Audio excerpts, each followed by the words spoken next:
Hey there. So you're ready to give your English skills a boost. Awesome. And you found this great article from top universities. It's got like 7 tips 7 tips. to help you do just that. Nice. So we're going to take a deep dive into these, Okay. explore what makes them tick, Yeah. and share some of our own language learning hacks as we go. Sounds good. So, It's exciting because no matter where you are yeah. in your English language journey, Mm-hmm. there's always something new to discover. Right. And these tips offer a fantastic springboard for improvement. Absolutely. This article is called 7 Ways to Quickly Improve Your English Language Skills Cool. by Laura Kabelka. Okay. And it's perfect if you're getting ready for an exam, Right. like the IELTS or TOEFL, or just want to feel more confident Yeah. using English in your everyday life. Great. The first tip is all about using movies to enhance your skills. Okay. Have you ever thought about using movies as a learning tool? Oh, yeah. Yeah. It might seem unconventional, Right. but movies give you this amazing opportunity Yeah, to immerse yourself in the natural flow of spoken English. I see. You're exposed to slang, Oh, yeah. idioms, Uh-huh. even humor, Right. which can be hard to get Yeah. just from textbooks. It's so true. Yeah. I can't even count the times I've heard a phrase in a movie Right. and thought, wow, I wish they taught me that in class. Aw. It's like you get a backstage pass Yeah. to how English is actually used Yeah. in real-life conversations. Definitely. And the article suggests taking it a step further. Oh, cool. It recommends actually actively listening Okay. for informal words and phrases, then looking up their formal counterparts. Yeah. It's a clever way to expand your vocabulary Right. and understand those subtle differences Yeah. between informal and formal language. That's a good tip. Okay, I'm going to try that. Now, tip number 2 Okay. turns our attention to the news. Right. We've all heard that reading the news can help with language learning, Yeah. but the article emphasizes diversifying your news sources. I see. Why do you think that is? Well, Yeah. it's all about context. Yep. You know, reading broadsheets, magazines, even tabloids Yeah, exposes you to the same words Yeah. used in different styles and tones. right. It helps you grasp the nuances of meaning I see. and how a word can take on different connotations, Okay. depending on its usage. Yeah. Plus, let's be honest, Yeah. those catchy tabloid headlines Uh-huh. can be really entertaining. Oh, absolutely. I once saw a headline Oh, yeah. that said, Elvis Presley found living on the moon. Wow. It was so outlandish, Yeah. but it definitely made me remember the word outlandish. But on a more serious note, Yeah. especially if you're gearing up for an exam, Right. like the IELTS or TOEFL, having a strong vocabulary and a keen eye for spelling is essential. For sure. Wouldn't you say? Absolutely. Yeah. Examiners often assess your ability Right. to use a wide range of vocabulary Right. accurately and effectively. Okay. So immersing yourself Yeah. in various forms of English writing, from the formal language of broadsheets Okay. to the more colloquial style of magazines, Yeah. can really give you an edge. That makes a lot of sense. Yeah.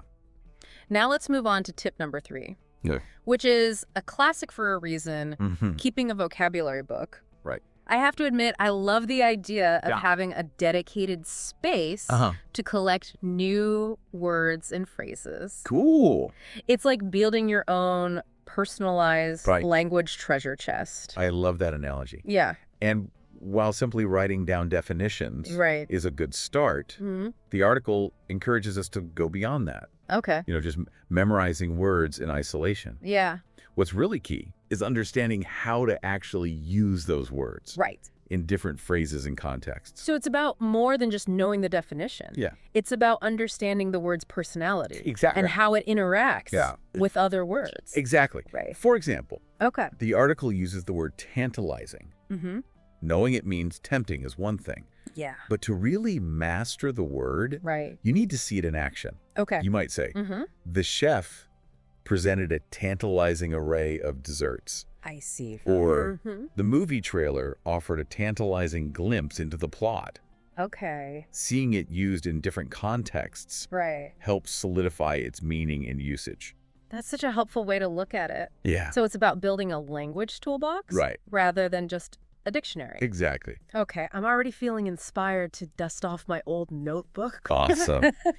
This is good. That's the spirit. Now, are you ready to take those new words out for a spin in real conversations. Okay. Because that's exactly what tip number 4 is all about. Let's do it. All right.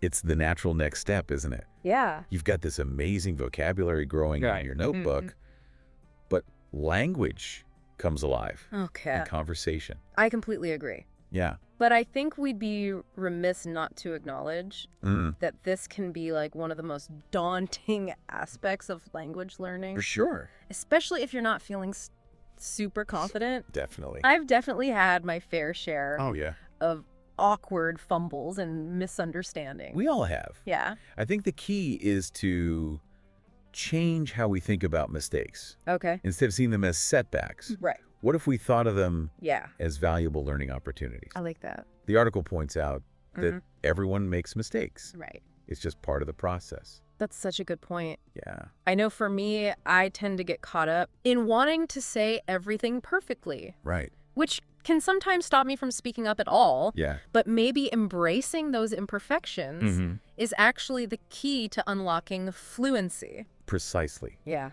And there are so many practical strategies you can use to get more comfortable with spoken English. Okay. The article mentions finding language partners, Yeah. which can be a great way to practice in a supportive environment. Right? But even if you don't have a partner available, Yeah. there are things you can do on your own. Oh, cool. Have you ever tried talking to yourself in English? You know, I haven't. Yeah. But I've heard other language learners say it can be surprisingly helpful. It is. It's like you're giving yourself permission to experiment with the language Exactly. without the pressure of an audience. Yeah.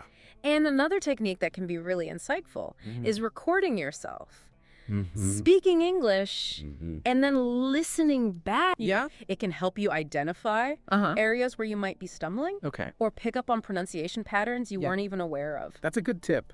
It's like having your own Yeah. personal language coach in your pocket. Exactly. I love those suggestions. Awesome. They're practical, accessible, Right. and take some of the pressure off. Yeah. So I'm sensing a theme here. Okay. Because tip number 5 really doubles down on the importance of consistent practice. Right. I even wrote down this quote from the article. Oh, cool. Let's face it, academic phrases won't just fall from heaven and straight into your brain. It's a little blunt. Yeah. But it makes the point. Right. There's no magic shortcut to fluency. But dedicating even small pockets of time All right. each day to focused practice can have amazing results. Okay, so let's talk about focus practice. What Yeah. does that actually mean? It's about being strategic Yes. and intentional Right. with your learning. So if you're aiming to ace an English exam, Right. you might want to practice academic writing Okay. or work on your presentation skill. I see. But if you're more keen on everyday conversations, you might focus on vocab Yeah. related to your hobbies or interests, Acha. or even your job. So it's about Yeah. aligning your practice with your goals and needs. Exactly. I like that. Good. The article also mentions a technique called the word of the day, Oh, yeah. which I thought was pretty clever.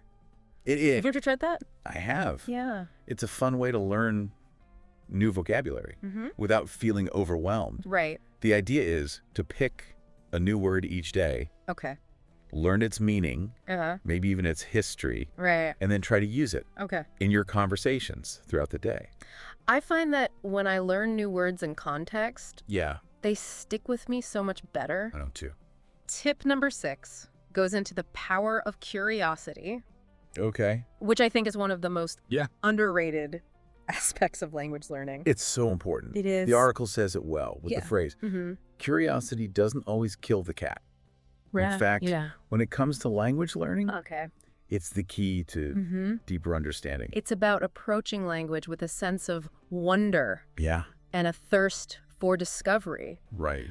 It reminds me of when I was learning Spanish Oh, yeah. and I came across the word sobremesa, Okay. which literally means over the table, Right. but it actually describes Yeah. that tradition of lingering at the table after a meal, I see. enjoying conversation and connection. Okay. It was like a cultural insight Yeah. that a dictionary definition could never really capture. That's a perfect example. Yeah. Sometimes just taking the time to look into the origin of a word or phrase Right. to show you fascinating cultural stuff Okay. and historical connections. Cool. For example, Yeah. Did you know that the word tantalizing, Uh-huh. which we talked about earlier, Right. comes from this Greek myth Okay. of Tantalus, Mm-hmm. who was punished Yeah. by always being kept Right. just out of reach of food and water? Wow, I had no idea. Yeah. Suddenly the word tantalizing Right. has so much more depth Exactly. and richness. Yeah. It's amazing how a little curiosity Uh, can totally transform our understanding. it can. Okay, we've reached our final tip, Okay. and it's one I think we can all agree on. Yeah, Have fun. of course. This might seem obvious, Right. but it's easy to get caught up Yeah. in the mechanics of language learning Mm-hmm. and forget to actually enjoy it. Exactly. And as the article says, Yeah. if learning feels like a chore, Mm-hmm. Yeah, you're less likely to stick with it. it's true. It's about finding ways Right. to make language learning fun and playful. Yeah.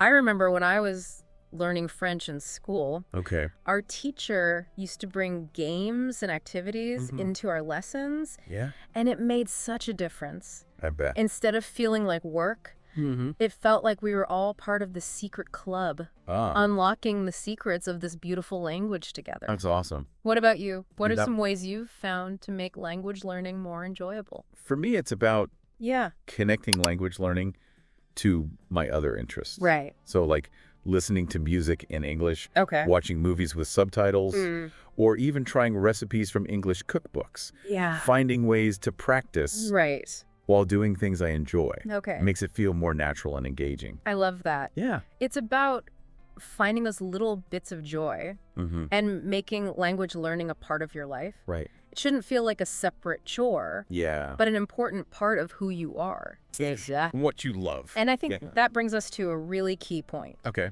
that the article mentions Uh-huh. personalization. Right. What works for one language learner?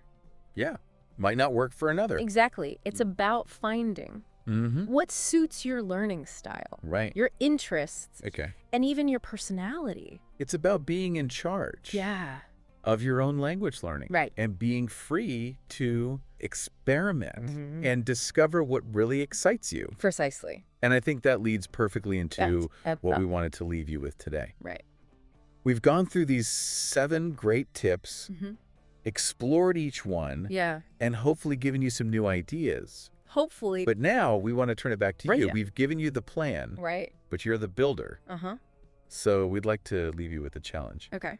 What's one small step you can take today Yeah. to use one of these tips? In your own language learning, Great question. maybe it's watching a short video in English Okay. with the subtitles Yeah. on, writing down a new word or phrase that you liked, Yeah. and exploring what it means, How's- or even starting a conversation Right. with another language learner online. Yeah. The important thing is to do something, Mhm. no matter how small. Right. Remember, consistency is key. For sure. Even a few minutes each day Yeah. can make a big difference That's right. over time. So, So go out there, yeah. embrace the joy of learning, Mm. and remember, Right. we're here cheering you on Yeah. every step of the way. Happy learning. Happy learning.